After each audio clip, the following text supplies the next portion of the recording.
25 minutos para las 10 en punto de la mañana. Como cada jueves tenemos que hablar de salud con nuestra colaboración con el Hospital HM-IMI de Toledo. Hoy vamos a hablar de hernia discal y por ello a esta hora saludamos ya al doctor Andrés Barriga, jefe de traumatología del Hospital HM-IMI Toledo. ¿Qué tal? Muy buenos días. Hola, buenos días. ¿Cómo estás? Bueno, doctor, lo primero que hay que preguntarles, ¿qué es una hernia discal? La hernia discal es una lesión que se produce en la columna cervical, dorsal o lumbar, en el disco intervertebral. Se rompe la parte periférica del disco, se hernia, es decir, se sale de su sitio el núcleo pulposo y al salirse de su sitio comprime los nervios que bajan en la columna cervical hacia los brazos, apareciendo dolor y hormigueo por los brazos, y en la columna lumbar hacia las piernas, apareciendo ciática, lo que es dolor en la pierna con sensación de hormigueo. ¿Y hasta qué punto debemos normalizar el dolor de espalda?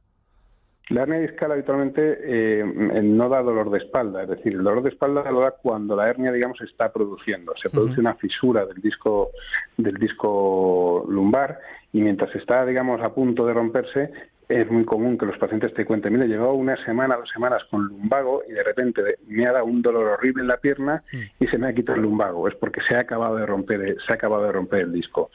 La gente muchas veces confunde lo que es una protusión discal o una discopatía con ruptura del anillo fibroso con lo que es la hernia discal. La hernia discal es cuando ya el disco, la parte periférica del disco se rompe, el núcleo pulposo se hernia, sale hacia afuera y comprime la pierna. Y nos va a aparecer una ciática, que se puede acompañar o no de dolor lumbar o dolor cervical. Pero el síntoma principal es la ciática o la braquialgia, que es el dolor por el brazo, según sea cervical o según sea lumbar la hernia. ¿Y cuáles son las principales causas?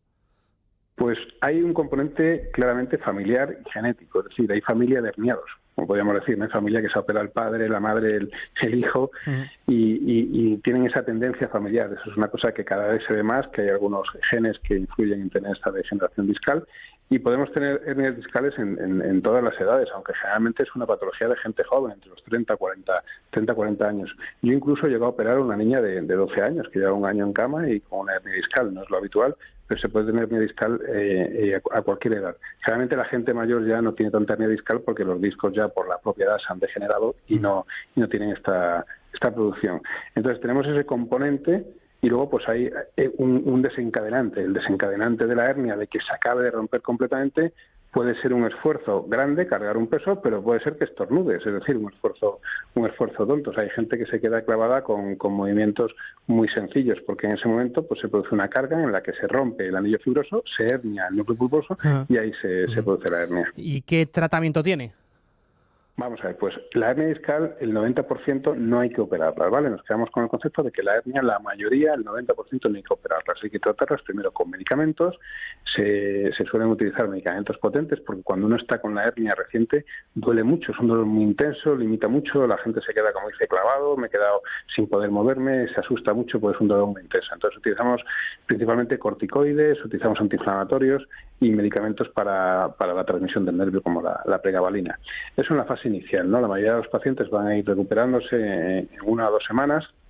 Y en algunos pacientes en los que no se recuperan solo con los medicamentos, utilizamos las infiltraciones epidurales en las que el medicamento se introduce dentro de la columna, siempre con un aparato de rayos o con un ecógrafo para saber exactamente dónde colocamos la medicación, y con eso podemos conseguir un alivio o ayudar al paciente a ir mejorando.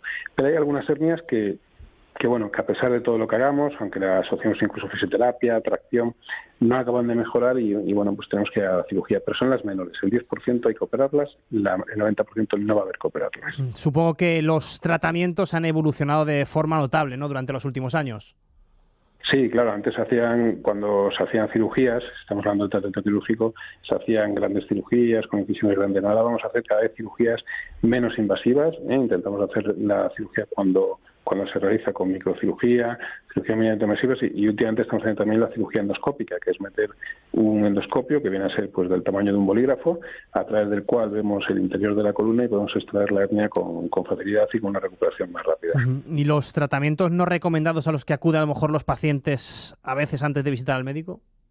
Bueno, pues antes de visitar al médico los pacientes dan vueltas por muchos sitios, ¿no? O sea, cuando tenemos una ciática, cuando tenemos una clínica neurológica, es decir, cuando nos duele la pierna hay que visitar al médico porque podemos empezar con tratamientos osteopáticos o de manipulaciones, a veces por gente que no está cualificada, que pueden empeorar los síntomas. Yo he llegado a ver incluso una tetraplegia por un paciente con una hernia cervical que le hicieron una manipulación osteopática del cuello y se quedó tetrapléjico, con lo cual, si tenemos una clínica neurológica, o sea, distinguir muy bien lo que es un dolor cervical, un dolor lumbar que no revierte peligro, de un dolor por el brazo o un dolor por la pierna, un dolor intenso. En ese caso es bueno que primero lo vea el médico. Si llega algún fisioterapeuta, algún osteópata con formación, que son la mayoría, te van a decir, no, esto no te lo voy a tratar hasta que tengamos un diagnóstico. Te van a mandar a hacer un diagnóstico que habitualmente se hace por resonancia magnética, ¿no?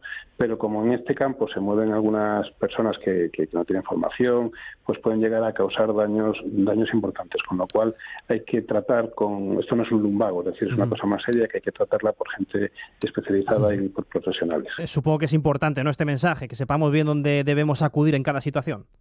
Exactamente. Si es una contractura, es un lumbago, por supuesto lo puede tratar sin tener que hacer una resonancia previa, pero cuando tenemos una clínica neurológica o algún factor de riesgo, por ejemplo, pérdida de fuerza, que no podamos poner de puntillas o con los talones, que se nos caigan las cosas de las manos, antes de hacer cualquier tratamiento tenemos que tener una evaluación por un médico, un diagnóstico y habitualmente con una resonancia magnética. Bueno, doctor, si me permite, vamos a abrir ya nuestro consultorio porque aquí nos van llegando preguntas al 683-384-226. La primera, ¿una hernia discal se puede tratar en el fisioterapeuta?